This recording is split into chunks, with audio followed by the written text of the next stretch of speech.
Are you someone that finds Ready or Not's ROE too limiting, or think Arma 3 is too intimidating and you just want to play a manly version of Dress Up Barbie and shoot people? Well, Ground Branch might be up your alley, as it's recently gone into 1.0 after 8 years of early access, really giving Tarkov a run for their money there. But what does 8 years of development look like? And we'll take a look at it. But before we do, what exactly is Ground Branch? It's a tactical shooter that was made originally by developers that had worked on the original Ghost Recon and Rainbow Six games, and you do get a little bit of a taste of that as you play as unnamed CIA Special Operator number 47 that either eliminates terrorists or foreign soldiers, or you fight against yourselves in the PvP game mode. Since you are the CIA, backed by billions of dollars, you can pick from any range of weapons that suit your taste or playstyle, and if that's not enough to satisfy your gluttonous self, you can just download any of the mods that import even more weapons and customization into the game. The customization and depth is so insane, and I even got one of my more casual mates to play this game, which was a free key initially given to me, but I gave it to him instead, and he was just blown away by the customization. Oh wow, yeah, because I'm looking right now on the shotgun. I got the red dot sight. Oh, you can actually change. Okay, that's kind of cool. That's kind of cool. Oh my god, there's actually so much. Oh my god, you can choose how many fucking. Wait. Oh bro, this is fucked. Primary ammo large, primary ammo small.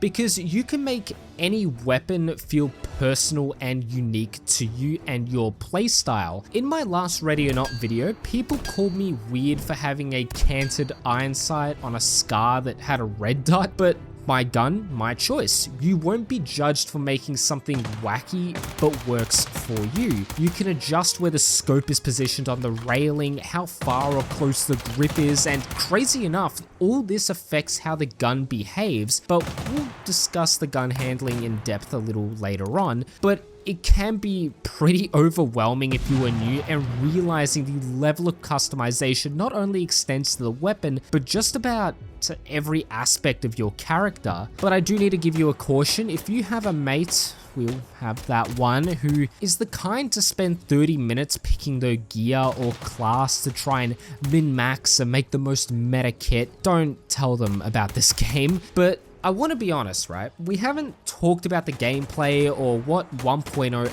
actually has, especially when compared to the patch notes. But before we do, playing Ground Branch initially for me is like playing Fallout 4 or Cyberpunk 2077. Weird comparison, which I do bring that comparison up a fair bit on this channel, but for good reason. And that's because I get so excited actually customizing the mods, looking at what mods or how I want to configure the game to be tailored for me. Same with Arma. The character, what map and game mode we're going to be playing on, because the preparation aspect of this game is incredibly fun and it does hype you up, but then, you know, when you actually play the game, things can sort of slow down that enthusiasm in regards especially to Ground Branch itself. Now, the 1.0 release on paper implemented a lot of cool things. The first being a proper campaign, air quotes, mode that is voiced and has scripted events. I was a little disappointed when this didn't turn into a Black Hawk Down style rescue, which I think we kind of just have to leave the helicopter pilots. If there are any survivors, who knows? It's their problem to deal with, not mine. But I think initially releasing with only 2 prologue levels edged me a little too hard, and I wish it released with a proper finished campaign that, you know, has been a thing since the dawn of gaming, because it took me, you know, it did take me a couple of hours to solo the second level, especially because it was pretty difficult, or technically the last level, and I was a little disappointed when that was it. That's all I get. I just get 2 levels, because there's only so much entertainment you can get from replaying the same 2 levels, which I was already doing because I died way too many times, or playing with bots on a custom match. Now, I will bring a counter argument to my last sentence. Technically, the older Battlefield games that I played as a kid that you and I played was similar. Pick a map, select bots, play the game with no structure or goal other than to beat the bots. But what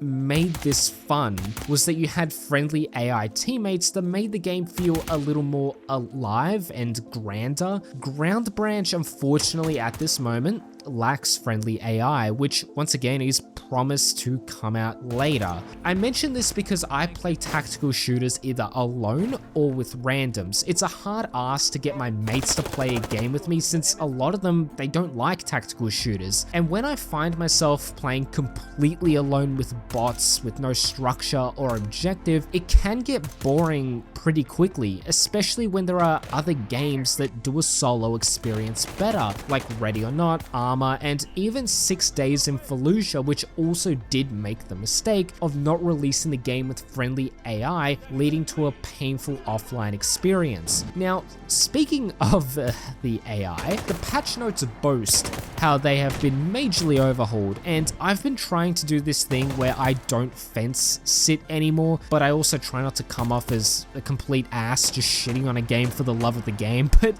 the AI is, to put it bluntly, pretty dumb, at least from what I've experienced. You can shoot someone and a person standing within the vicinity will hear them yell out in pain but have no reaction. I've had AI just walk past me as if I'm invisible, but at least that's true to my real life self. I don't know why I said that, but I even witnessed, and this one got a good laugh out of me, I didn't really have a strong opinion on the Pakistani army until now, but in the second level of the campaign, you find yourself having to recover a captured helicopter that the Pakistani army took.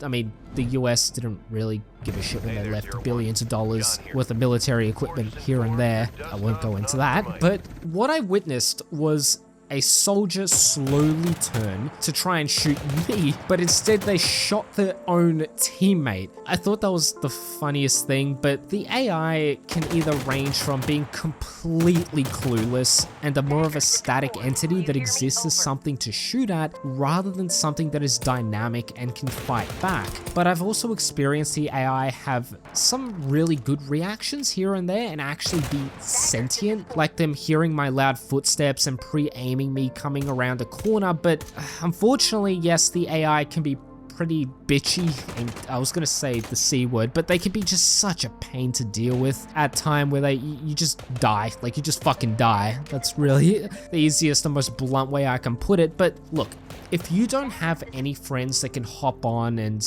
you don't want to deal with the shenanigans that can come with an online experience, as crazy as it sounds, I recommend you wait to buy this game that is 1.0 to actually release a full campaign and friendly AI. But the online experience isn't too bad. Being a niche tactical shooter that has had a reputation in the past for treating servers like a private clubhouse or a private airsoft field, it's not too bad, and the game feels more alive, especially if it's PvP, causing you to actually play a little slower and smarter. There is a range of game modes that go from bomb defusal, hostage rescue, terrorist hunt, and the classic COD deathmatch, which took me a little too long to realize wasn't team deathmatch, as I was too scared of the possibility of friendly fire and getting the full brunt of an admin over a menial mistake. But I will mention one more thing about the game itself. We know about the extensive customization, but I will give credit to the fact that a tremendous amount of detail was given to the character themselves, like the fact if you run around with your gun pointed outwards, it reduces your stability, hence why it's sometimes better to keep the gun holstered or in a low ready position. The character used to be able to hold a weapon perfectly steady with very little recoil. Now it's more dynamic based on factors like weight and arm strength, and you don't feel like you can move around really fast and be very accurate. There is a little bit more sway and dynamic towards the weapon handling, but still compared to other games on the market, you will still be much more accurate compared to other games that have a little bit more bounce and recoil. But the in-game lore for that is that you are playing as a super trained CIA operator, so that's why they have near perfect accuracy, I'd say. You can also swing open doors with the scroll wheel, shoot out lights, and even kill the power, all features that were promised in Ready or Not. Why do I compare this game to Ready or Not? Well, it's because some of you might be looking at a tactical shooter where you play in a team with customization and want some aspect of realism, and it's not a far stretch that some of you might toss up between buying either of the two. But look, Ground Branch does a lot of the player aspects incredibly well. In-depth customization, control over the character, endless modding support to take it further, control over how you want the mission to be like, such as moon phases, time, tuning the AI. All that is done well, but when you actually play the game, I personally find it can get a little stale after a while if you only play with yourself. Now, if you can get a mate to hop on, like I did, courtesy of Ground Branch once again, then yes, the game is much more fun and enjoyable, because even my mate that I gave the key to, he doesn't play tactical shooters. I practically begged him to play it, even with the allure of a free key, and he said, yeah, this is something he would play again, but that's under the impression that, you know, he plays with friends just to chat shit and have something to shoot at, and where he can really pimp out a character as well as a weapon to be based on the way that he wants to play the game himself. But this is Ground Branch. If you have played it yourself over the years or just recently got it for 1.0, I would love to hear your experience in the comments. I also want you to go ahead and like and subscribe, as it helps me out. Anyways, my name is Tan2 and I will catch you guys in the next video. Peace.